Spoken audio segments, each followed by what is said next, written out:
So good afternoon and welcome to all of you on behalf of ELISE team and particularly on behalf of ELISE knowledge transfer team as well.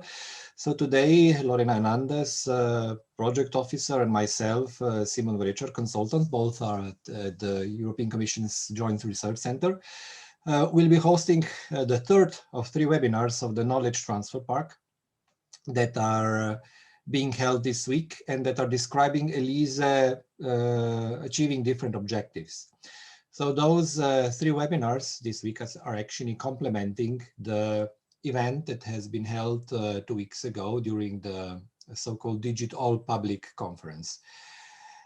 Today, we have a webinar with the title Emerging Trends and Technologies, How They Impact Digital Government Transformation Processes. So before going to the webinar, maybe a few words about ELISE for those who are not familiar with it. So ELISE stands for European Location Interoperability Solutions for E-Government.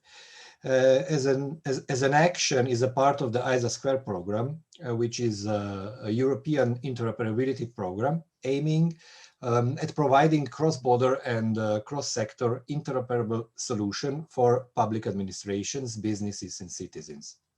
Under the umbrella of this program, there are more than 50 different actions tackling interoperability from different angles.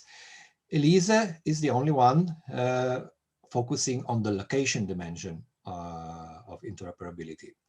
So since the adoption of the ISA² program in 2016, ELISE has supported the building a location-enabled digital government.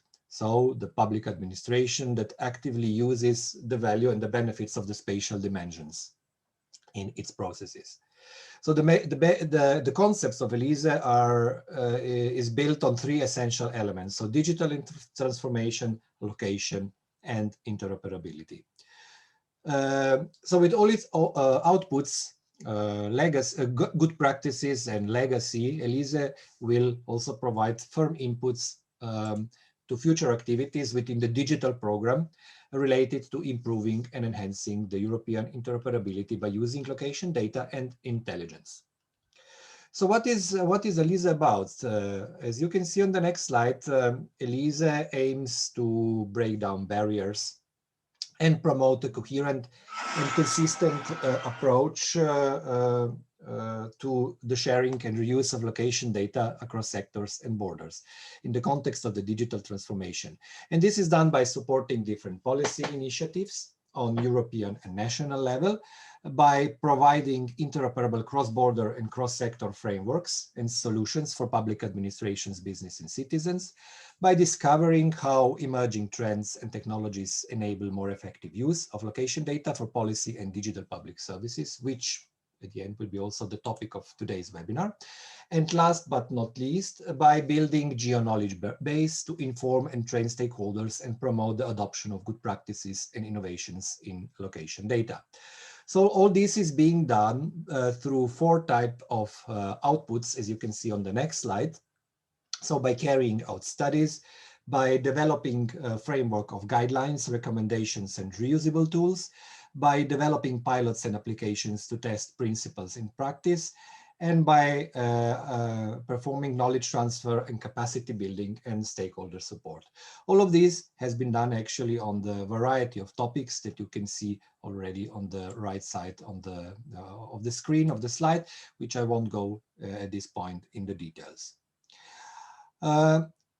Maybe just to mention some achievements of ELISE in the last 5 years. So ELISE complemented the European Interoperability Framework and NIFO with an extensive location interoperability framework and state of play assessment, and contributed also 3 solutions to the so-called EIF toolbox.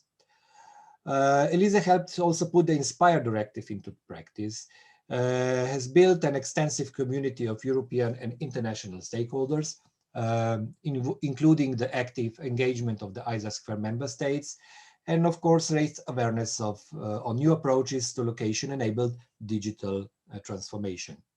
So there are also some more achievements that you can see, but let's maybe for sake of time skip to the next slide. So to achieve the objectives that were mentioned before, one of the central role play also knowledge transfer activities. So knowledge transfer, as you know, is a complex process of disseminating knowledge from one individual, team, or organization to another for solve problems, foster innovation, or increase efficiency. On ELISE, this has been done by establishing a mutually beneficial collaborative community with its stakeholders, by creating an interactive environment, enabling co-creation and open innovation, and by turning inputs into actionable knowledge. On the knowledge transfer, we had a different kind of outputs like publications, surveys, events, webinars, and also today is one of those events, so the webinar, where we have a speaker, Massimo Pedroli from Deloitte, senior consultant in public sector, which will guide us to different, let's say, topics related to the title of the webinar. So Massimo, would you mind sharing with us what would be on the menu today? Thank you, Simon. Thank you for your introduction, and good afternoon to all of you participating to this webinar today.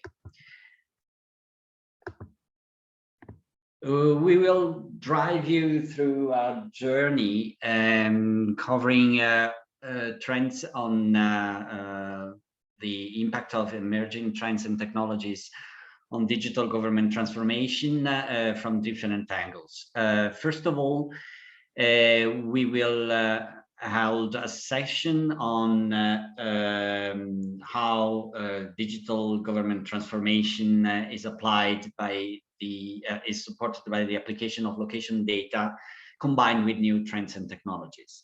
We will then have a review of the key trends and emerging technologies related to the geospatial domain.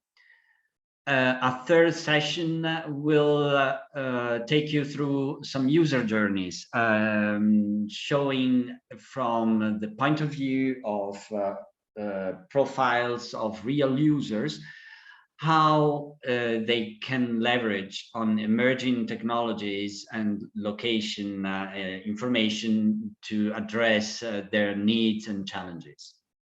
Then we will go through the outputs of the ELISE actions related to the domain of emerging technologies and how they foster innovation and digital government transformation. And finally, we will make a summary of the key messages of the outstanding challenges and on the future outlook related to emerging technologies in the geospatial domain. So let's start with the first session. Before each session, we would like to engage you in a little quiz. The first session is, as we said, on supporting digital government transformation, applying location data combined with new technologies and trends. Maybe Simon, would you like to tickle our attendees with a little quiz? Sure, Massimo, with a pleasure. So here is the first quiz question for all of you. So how do you think emerging trends and technology can support digital government transformation? By finding new solutions to policy challenges, by engaging with citizens, businesses, and other external stakeholders in new ways to develop new policy services delivery models, by creating more efficient and effective public services, or just all of the above? So please take a few seconds to answer your quiz questions.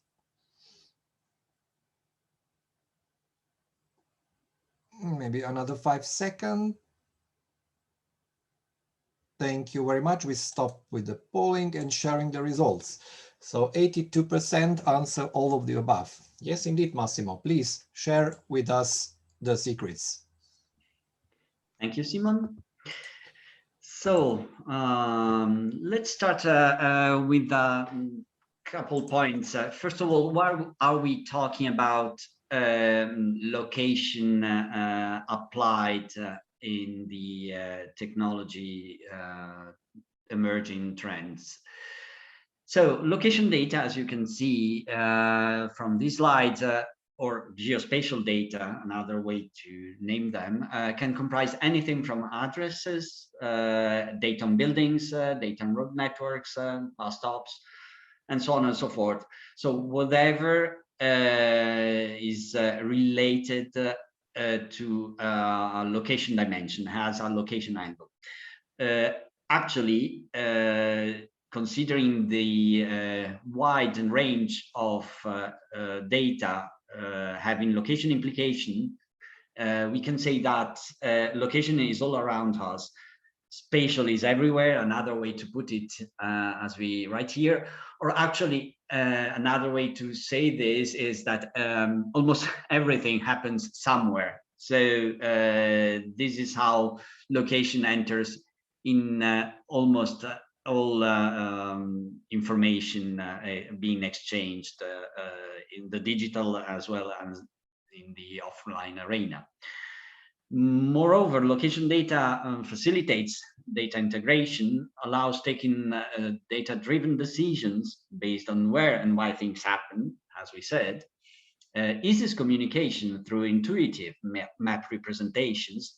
Map representation is quite often used to take users to a way of understanding how things are happening in a certain geographical area, and better understanding the geographical context, the geospatial context of events and information in general. And finally, it enables visualization of sophisticated models and simulations. So this is how location data are relevant to many, many domains of everyday's life. Let's now mention a couple basic concepts that will help us going through the presentation of today. Let's start after having briefly mentioned again location data that have a legal definition in the Spire directive as well. Let's then pass to the location interoperability. The notion of location interoperability, which is a particular instance of general interoperability, is grounded in the notion of location data. In fact, the definition proposed by ELISE is that location interoperability is the ability of organizations, systems, and devices to exchange and make use of location data with a coherent and consistent approach. Thanks to location intelligence, which is the process of deriving meaningful insight from geospatial data relationship to solve challenges and issues, users can leverage location data in a more elaborated and valuable way that serves the digital transformation of governments and the creation of the geospatial data ecosystem and community at the service of policymakers. And in particular, emerging technologies are key to enable such transformation by empowering more advanced location intelligence, as you can see in the schema here on the right side. Location intelligence, in its turn, contributes to the birth and development, actually, of emerging trends and technologies. More in detail, emerging trends and technologies can serve the digital transformation of governments through more powerful location intelligence, supporting them in a number of ways. Namely, to understand citizens better, to design better policies and services, to find new solutions to policy challenges, to implement their everyday functions and provide services more effectively and efficiently, to engage with citizens, businesses, and other external stakeholders in new ways to develop new policies, services, and delivery models, and finally, to operate more transparently and accountably, leading to improved government legitimacy. Let's now have a look at the key trends and emerging technologies related to the geospatial domain. And let's start, as we did before, with a little quiz. Simon.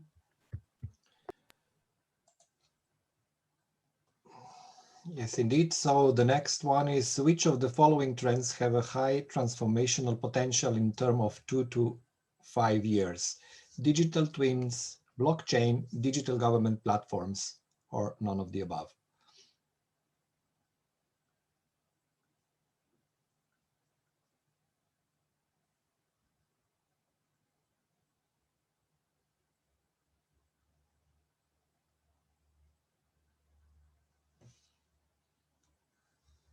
Okay, let's take another 5 seconds before I end this quiz question.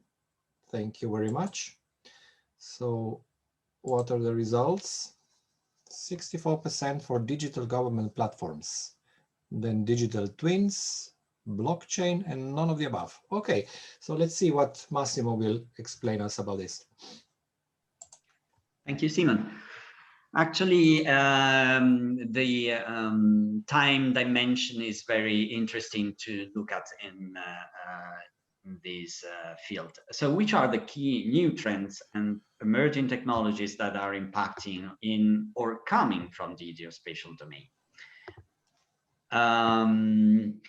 The United Nations Committee of Experts on Global Geospatial Information Management, or UNGGIM in short, and the third edition of its report on future trends in geospatial information management identifies 5 key drivers and 31 related trends. The key drivers identified are new data sources and analytical methods, technological advancements, evolution of user requirements, industrial structural shift, and legislative environment. And each of these key drivers is then clustering a number of trends, as you can see here in the chart.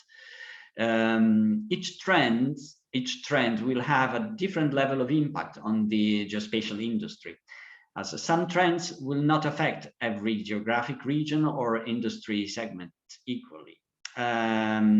This is why the trends have been mapped on this matrix to highlight the level of predictability on one axis and the potential impact on the other. This matrix provides an overview of the effect that each of the top trends is likely to have on the industry. And as you can see, there's a huge number of trends, technology trends in particular, having supposedly a high impact expected in the next future. Let's now dive a bit more in this. Overall, the high-level analysis provided in that report shows that despite being driven by technological developments and the availability of new data sources and analytical methods, the industry is influenced by a much wider set of drivers. Well, it's certain that a data-driven society, better exploiting mobile data collection, crowdsourcing, social media, so different potential sources of data, will fuel innovation, which is central to growth. And it's also certain that such innovation will be underpinned by technological advancements in different areas, automation, artificial intelligence, etc., etc. However, in terms of impact and predictability, no single geospatial driver is ultimately determining by itself the change in the global geospatial information management landscape. It's rather the combination of all the trends across the 5 key drivers that is shaping the transformation of the geospatial industry over the next 5 to 10 years. From another complementary angle, the Open Geospatial Consortium, or in short OGC, clusters technology trends into 8 major categories. The major categories are major topic areas in geospatial information technology. We have, for example, location and positioning. We have physical geosciences related to domains such as Earth surface observation, like hydrology, biodiversity, and so on. We have social geosciences related to domains such as demographics, culture, health, transportation, and so on. We have sensing and observation related to domains such as remote and direct sensing and sampling of any kind, from satellites, aircraft, drones, and so on. We have data science, which is the analysis of data to extract insights using algorithms of any kind. We have spatial and temporal models, which are methods for the representation of relationships, including geometry, spatial and temporal models, and so on. We have human interfaces, which are models of interactions between humans and computers, including the generation of realistic visual images. And finally, we have computer engineering related to software, hardware, programming languages, and so on. The OGC, within the categories seen above, has identified in the latest edition of its Geospatial Technology Trends Report 12 major emerging trend clusters in the geospatial domain. Some are very actual, as you can see, such as the response to COVID-19. Some are have been on the spot, under the spot for some time, even though all of them are very recent and very likely to produce further effects and further developments in the next future.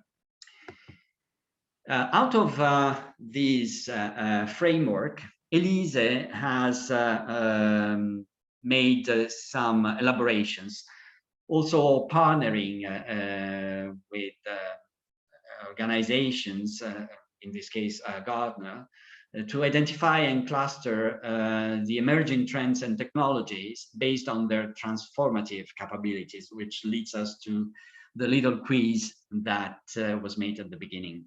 Among these, ELISE has investigated some key trends having high to transformational impact in the medium and longer term. So as you can see here, the trends and technologies have been clustered over 2 dimensions: the level of impact, again, and the time range over which such an impact is expected or can be expected. In particular, ELISE has focused on 5 of them that appear key to the digital transformation of governments in particular, and also of businesses and the everyday life of citizens. These are artificial intelligence, blockchain, application programming interfaces or APIs, digital platforms, maybe just to say a bit more about this, while the others are maybe well known to all of you. These are business-driven frameworks allowing a community of partners, providers, and consumers to share, extend, or enhance digital processes through a common digital technology system. And finally, digital twins. Maybe also a couple words on this. These are virtual representations that serve as the real-time digital counterpart of a physical object process.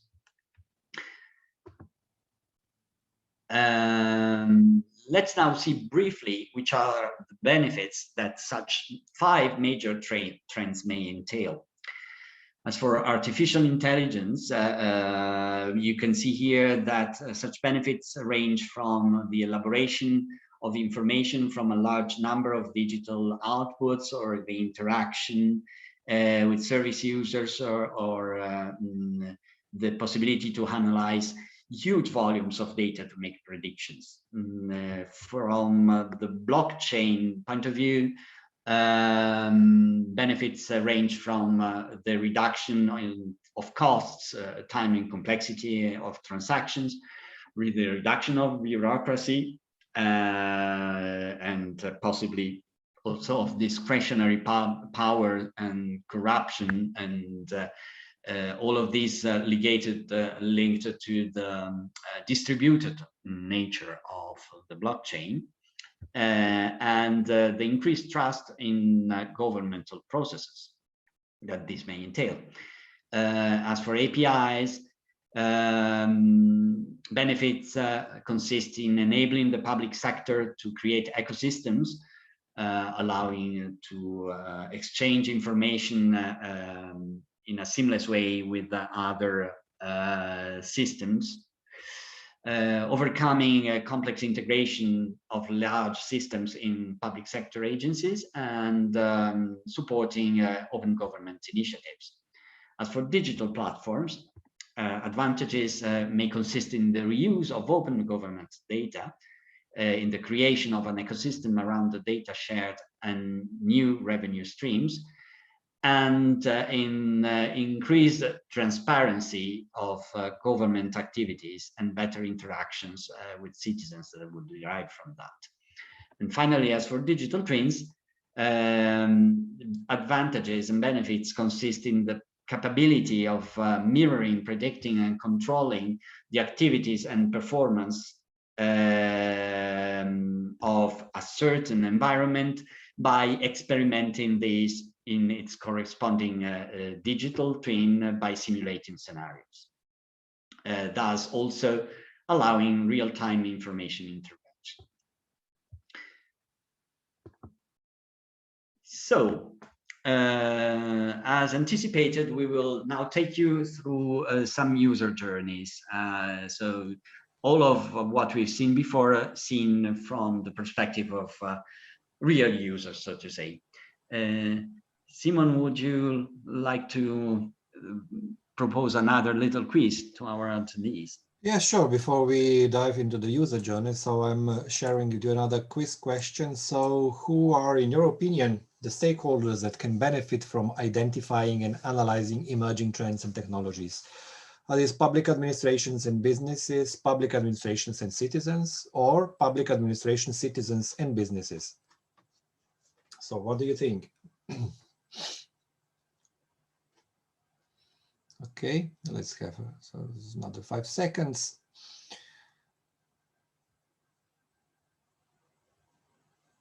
Thanks for your answers. So yes, indeed, all of them, all of us actually, public administration, citizens and businesses. So Massimo, please walk us through different user journeys of different stakeholders groups. Thank you, Simon.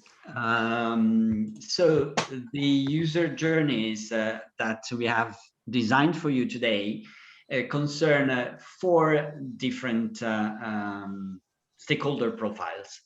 All of these user journeys are articulated by, in the same way, they provide a short context of what the activity of each of those users are.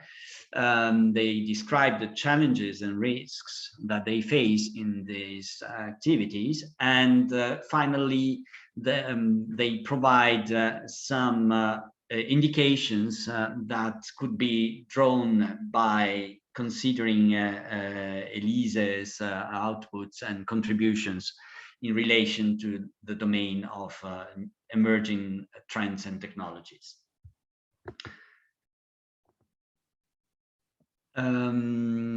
all of the different personas that we have identified for these user journeys belong to a certain cluster. We have tried to make sure that we would cover both the national and local level, both the private and the public sector. And as you can see here, we have two representatives of public administrations, Claire and Andrew, representative of the private sector, Paul, and citizens, Sophie. Let's start with Claire, who's a data scientist working in a local public administration. She's specifically working on social policy initiatives in her city's administration. And she has to help to set up a voucher system for public transport using trams, buses, and smart mobilities, targeting beneficiaries based on a number of elements. First of all, their entitlement from the economic point of view, and then also based on where they live. So considering, for example, if they live in some disadvantageous area. The challenges and risks that she may face are, first of all, that she cannot keep herself up to date on the latest technology trends that may best fit her purpose. On top of that, she has to face the constraints imposed by current administrative processes and regulations, particularly on the profiling of potential beneficiaries. ELISE can provide Claire with some inputs, some ideas, food for thought, so to say. In particular, ELISE has studied the possible application of blockchain technology to a case like Claire's. This application would entail a series of advantages. First of all, it facilitates better targeting and management of redistribution programs, such as the initiative on which Claire is working, because it can put together information belonging to different angles and different databases without impacting and limiting the risks of the profiling of potential beneficiaries and possible data privacy issues. Furthermore, it permits both new public service delivery and interaction models. And overall, based on the two considerations and two benefits that we were mentioning before, it faces fewer challenges in the implementation process of services in respect to other disruptive solutions that may have entail specific concerns in relation to, for example, data privacy, as we said.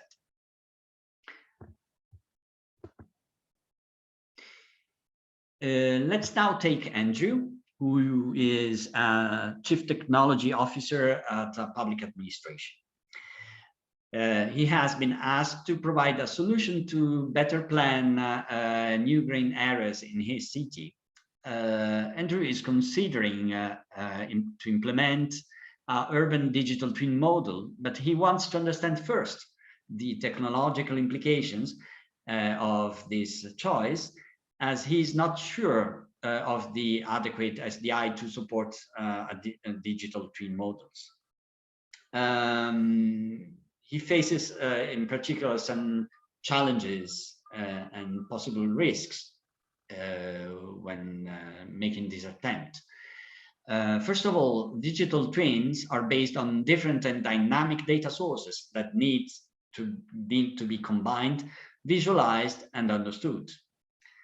Secondly, there are technical, semantic, and organizational interoperability challenges deriving from the fact that the need to put together data of different natures and coming from different sources. And finally, there's the necessity of simplified standards and common building blocks to implement such a model. ELISE has studied these dimension and scenarios like the one that Andrew is considering. So it may be helpful for him to look at some of the contributions that ELISE has done in this domain, particularly looking at the report indicated in the webinar indicated in the bottom left angle of the slide. ELISE has considered, for example, that existing spatial data infrastructures and ecosystems should be further upgraded to better enable the creation and use of digital twins. That an assessment of the current state of geospatial data, standards, and technologies relevant to digital twins is required prior to engaging in considering to implement a digital twin model. And finally, ELISE has identified the need for new skills and competencies to create and operate digital twins that may not be easily available in the organizations considering to implement a digital twin model.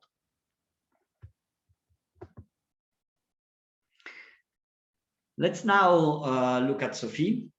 Sophie is a citizen who wants to understand the benefits and risks she could face in light of the announcement made by the mayor of her city on the application of a new artificial intelligence system to support the local police to surveil the neighborhoods of the city. She's concerned, obviously, because she thinks that there may be a risk of violations regarding her and other people's personal data, privacy protection in general, and non-discrimination. And she also perceives a risk of receiving a low-quality service if the data and the kind of analysis of elaboration done by the new artificial intelligence system is not up to the expected level of service. So Sophie would benefit indirectly, possibly, from ELISE guidance to her public administration when implementing artificial intelligence solutions under a location angle. And maybe she could also be reassured by looking at some of the considerations that ELISE has done in this domain. Particularly, public administrations should transparently consider to make sure that the services they will provide based on artificial intelligence are human-centric as possible. After that, public administrations should approach a solution based on a government as a platform approach, which could catalyze current artificial intelligence developments in Europe. They may make strategic use of public procurement fund innovation and ensure trustworthy artificial intelligence. There are a number of initiatives being currently led under several public procurement programs to fund developments in that direction.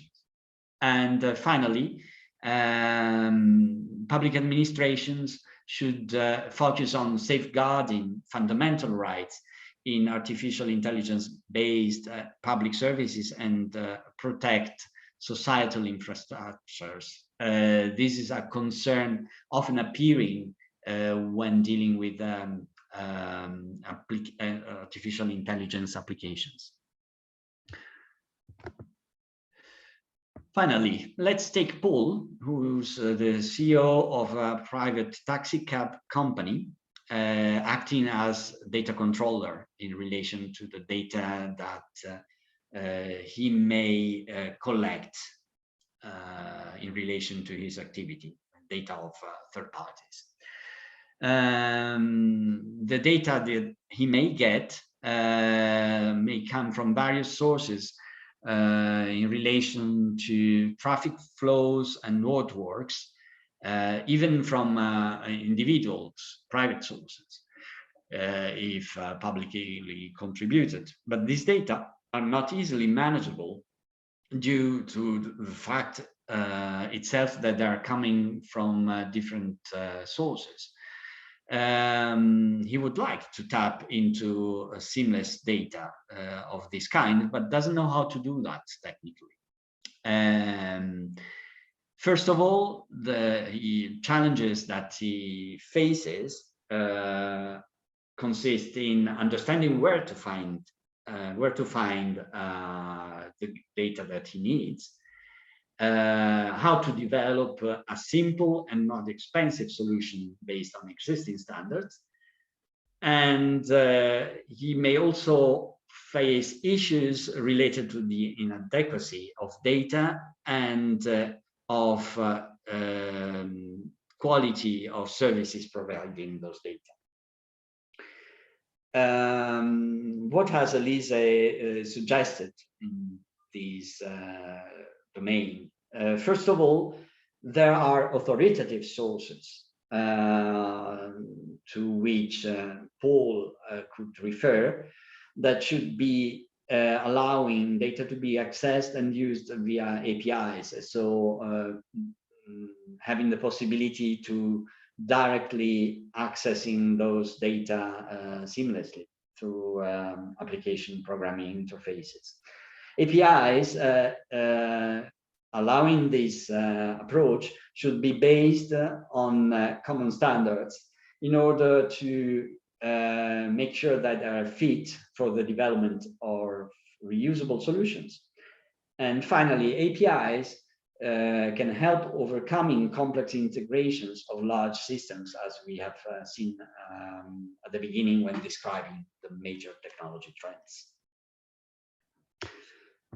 Let's now go to the following section, talking about the contributions that ELISE has given in the domain of emerging technologies and how they foster innovation and digital government transformation. And as before, Simon would like to engage you a bit, I think.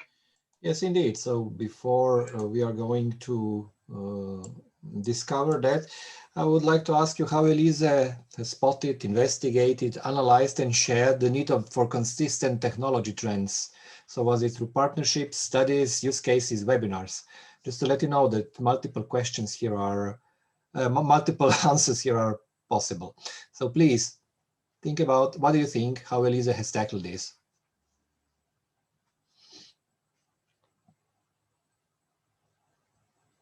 Let's take maybe another 10 seconds because there are multiple choices.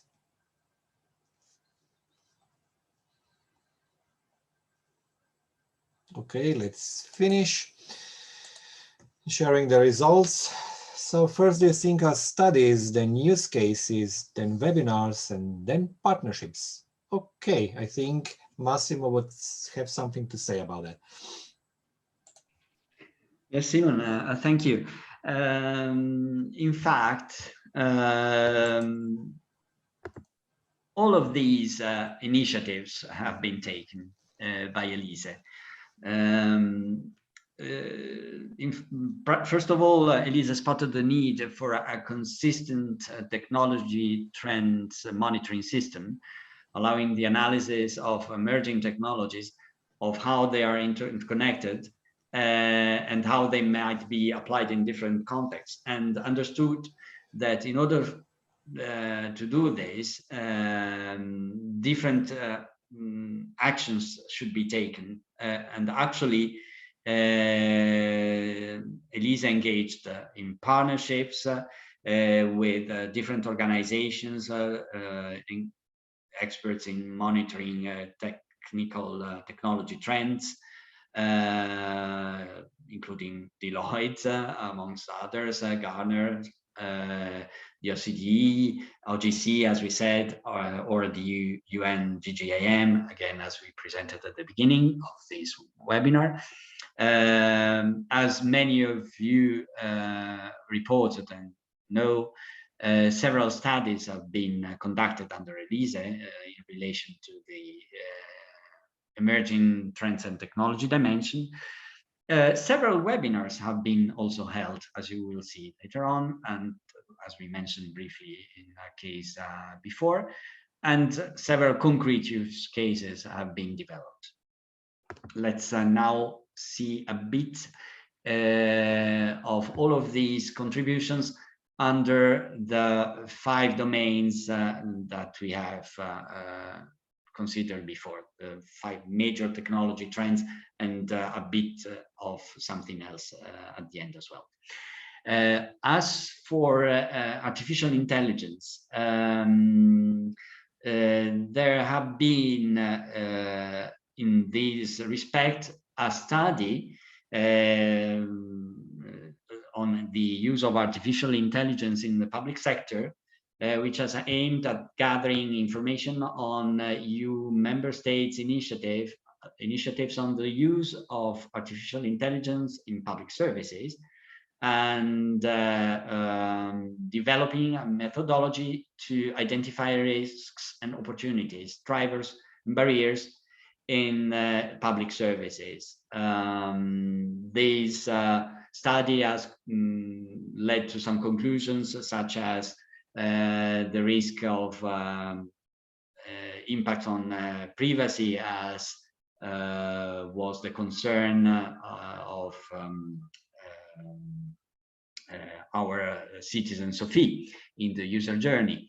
The need to develop algorithms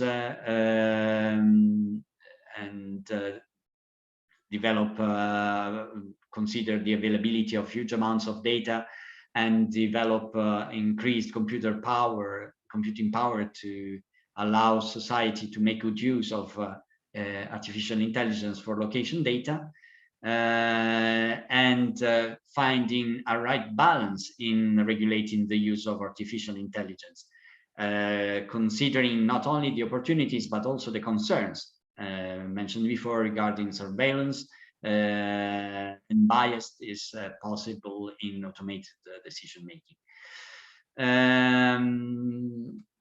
Other studies and events have been led in this domain. In particular, a webinar has dealt with geospatial data and artificial intelligence, a deep dive into GeoEA.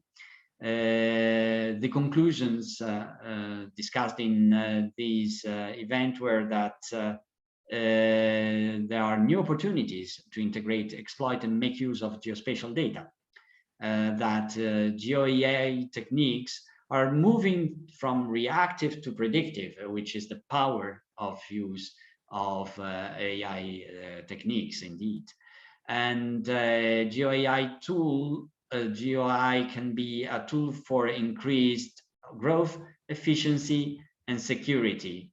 But these may also entail increasing challenges related to regulations, interoperability, and standards.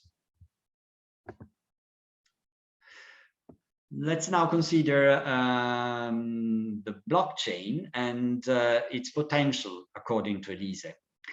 Blockchain for Digital Government is a report on the relevance of distributed ledger technologies for digital government, among which blockchain in particular.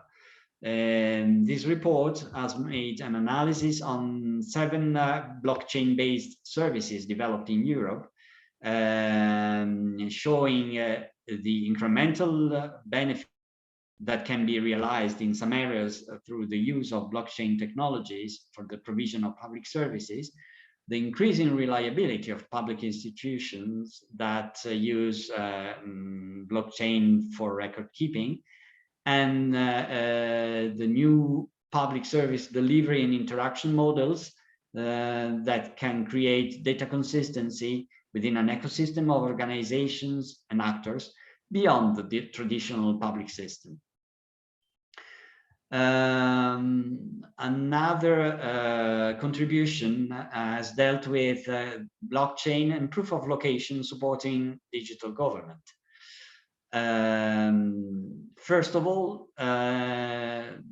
this contribution showed that proof of location smart contracts and location-enabled blockchain services could bring significant benefits to the public sector and support the digital government transformation.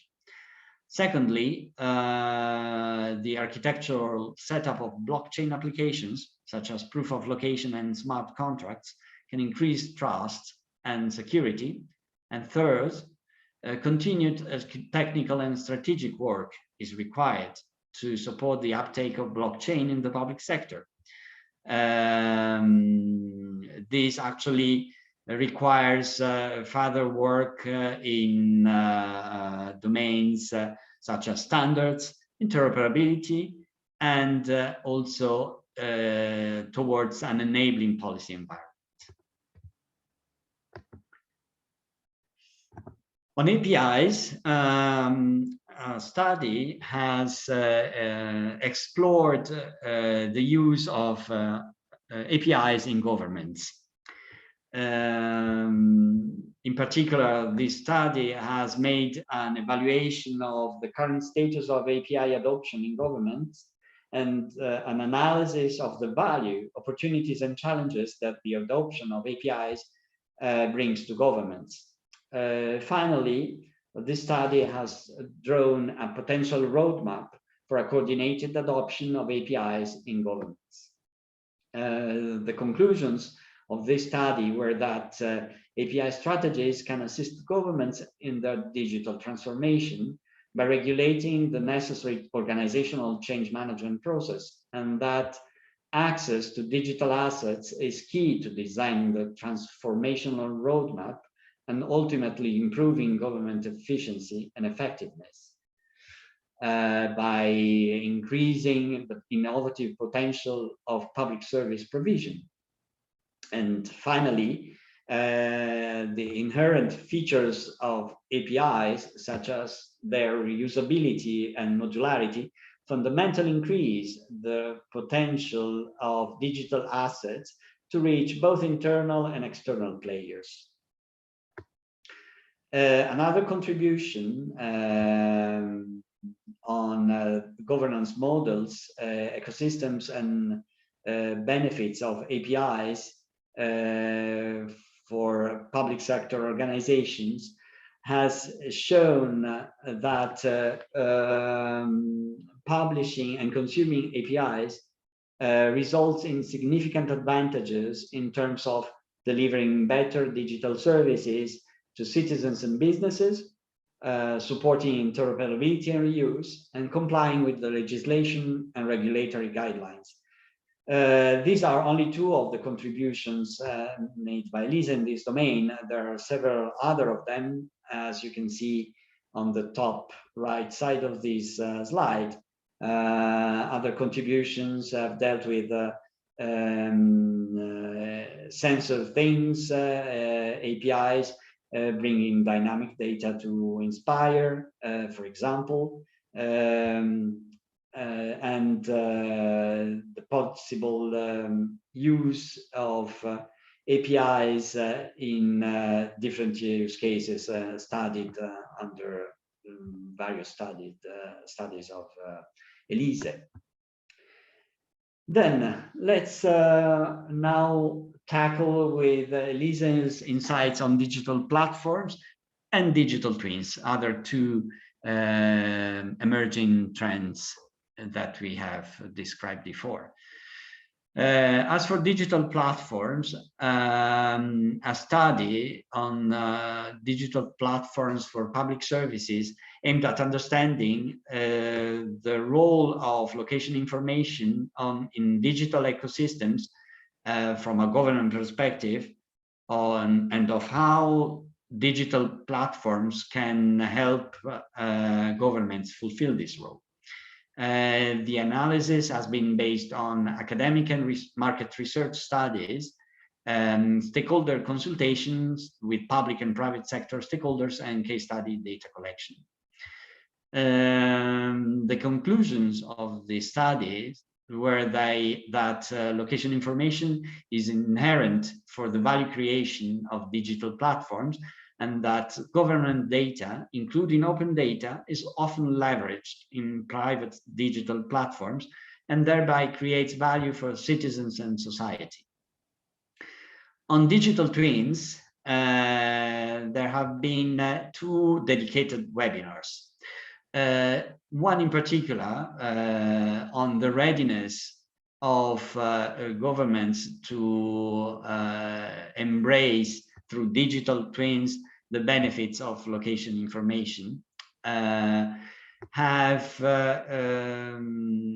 presented the state of play on the development and deployment of digital twins in Europe and how they rely on geospatial data infrastructures and technologies. The conclusions that this webinar has taken were that geospatial data, tools and technologies are the fuel to digital twins at different levels and in different domains, that assessment is needed of the current state of geospatial data, standards and technology in order to see whether the actual implementation of digital twin models is feasible. And that existing spatial data infrastructures and ecosystems should be further upgraded to enhance the creation of digital twins. We now show here some other new major emerging technologies and trends analyzed by ELISE. Without going into detail on all of them, it's just to mention that, as we said at the beginning, ELISE has taken a comprehensive approach when considering these emerging trends and technologies. So, for example, this has covered geospatially enabled modeling, simulation, and predictions, the domain of immersive realities, and more in general, trends in location intelligence from a technology angle and related case studies, and then more in general, the exploration of digital government transformation, also exploiting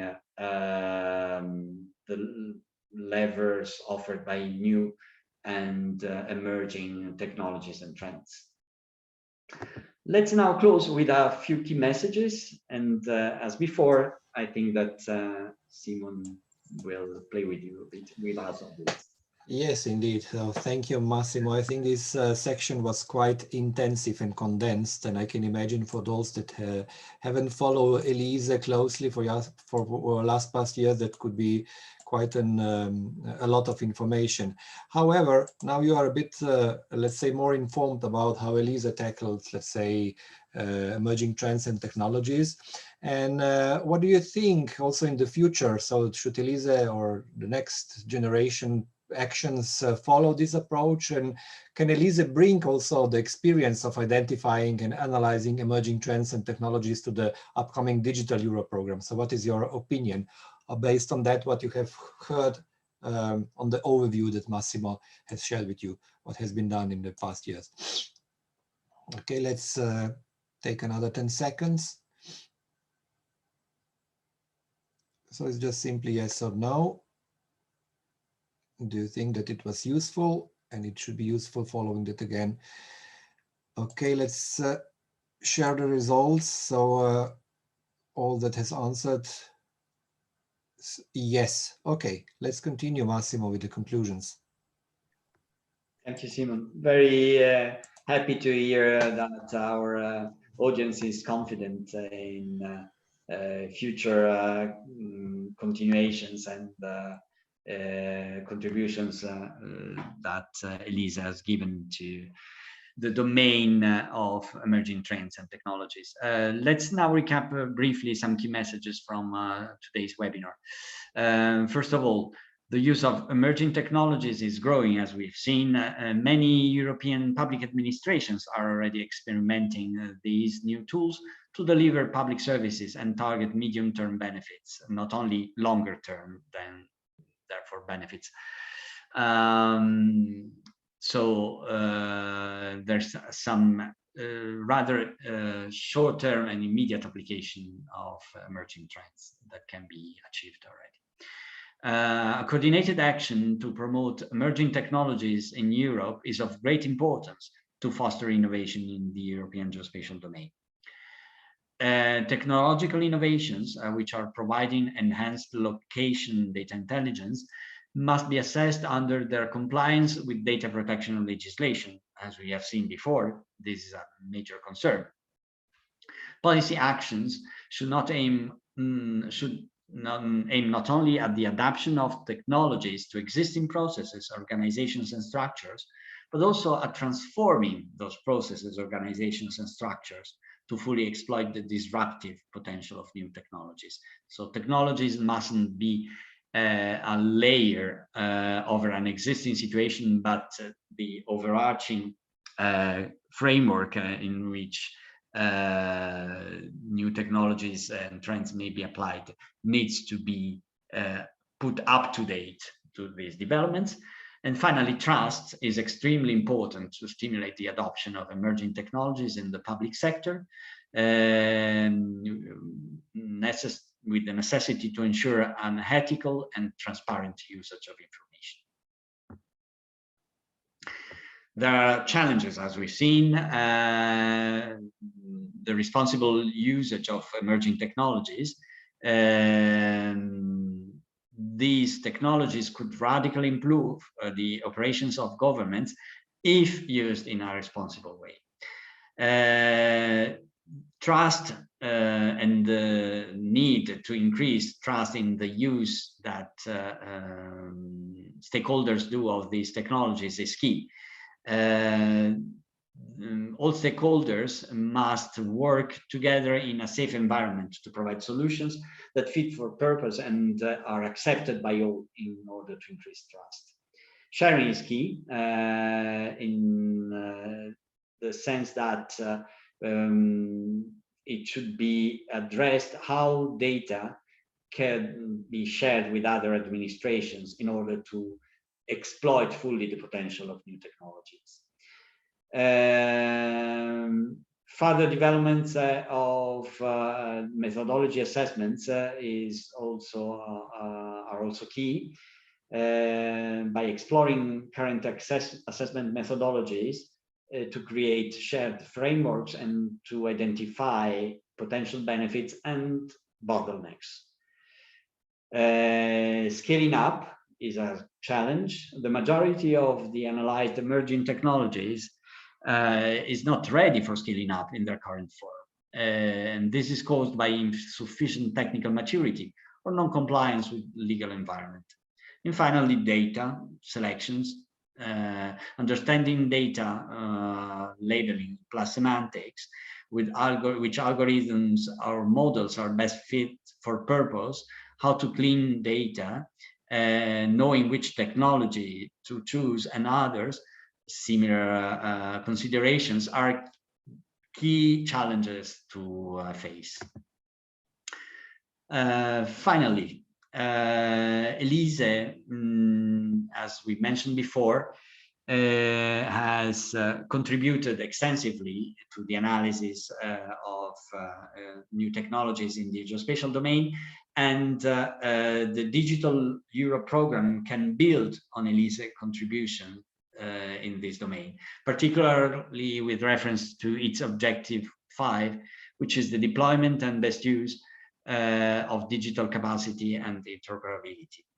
And this can be done, for example, under dimensions such as the monitoring or the design, piloting, deployment, maintenance and promotion of a coherent data ecosystem of cross-border spatial data infrastructure for digital services, and the assessment of pioneering implementation of blockchain technologies in public services to set the basis for a trusted European ecosystems of infrastructures, and fostering the deployment of location-enabled cross-border applications. And finally, facilitating the access to large-scale testing facilities of artificial intelligence, and to advanced cybersecurity tools also impacting the private sector as well as the public sector. The various areas that the Digital Europe program, the pillars on which it is built, the 5 pillars are shown here, can benefit from ELISE contributions under several aspects. For example, there's a dedicated pillar for artificial intelligence, and as you have seen, ELISE has investigated this dimension a lot. As for advanced digital skills, ELISE has contributed by building a geospatial knowledge base, and particularly with contributions under the studies, webinars, and other initiatives that have been led to analyze those trends. And finally, as far as the wide use of digital technologies across the economy and society is concerned, ELISE has, as you have seen, supported the European public administrations and industry as well to deploy and access state-of-the-art digital technologies, and also supported, as we have seen through those analyses, them in order to build trust in the digital transformation. And ELISE's contributions can also be used for supporting further high-impact deployments in the areas of public interest, such as smart communities. We now have a little space for you if you have questions. Simon, maybe? Yes, I thank you very much, Massimo. I don't see any additional questions in the chat box. However, maybe let me just to allow a bit to summarize. As I mentioned in the beginning, so these 3 webinars this week, let's say addressing 3 of the 4 objective areas of ELISE, supporting different policy initiatives, providing reusable, interoperable, cross-border and cross-sector frameworks, and emerging trends and technologies, were together with the workshop that was held 2 weeks ago, a digital public conference, an overview of, if I summarize together, 315 minutes overview of what ELISE has, let's say, brought to you in last 5 years in terms of studies, frameworks, solutions, applications, projects. And with this webinar, we wanted to bring ELISE even closer to you, in particular those that were maybe not so much involved in the past years. So I hope that they helped as well to bring these benefits even closer to you. As I said, so all these webinars, including the workshop of the digital public event, will be published on the video channels and will be available. And for that, I will thank you for all of us following this series of webinars of the Knowledge Transfer Pack and the workshop as such. Thank you also, Massimo, to guide us through.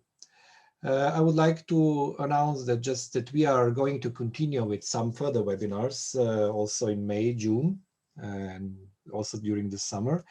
So the next webinar will be in the 20th of May on the energy efficiency in buildings and how ELISE tackled that. So that will be, so that we will start registration next week. I'm just inviting you for that.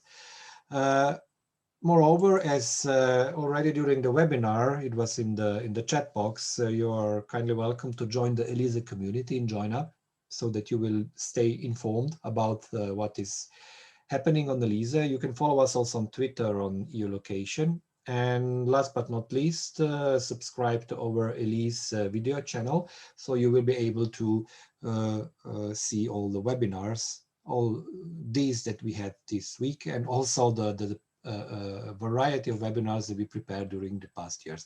So thank you once again for joining us today, and hope to see you soon.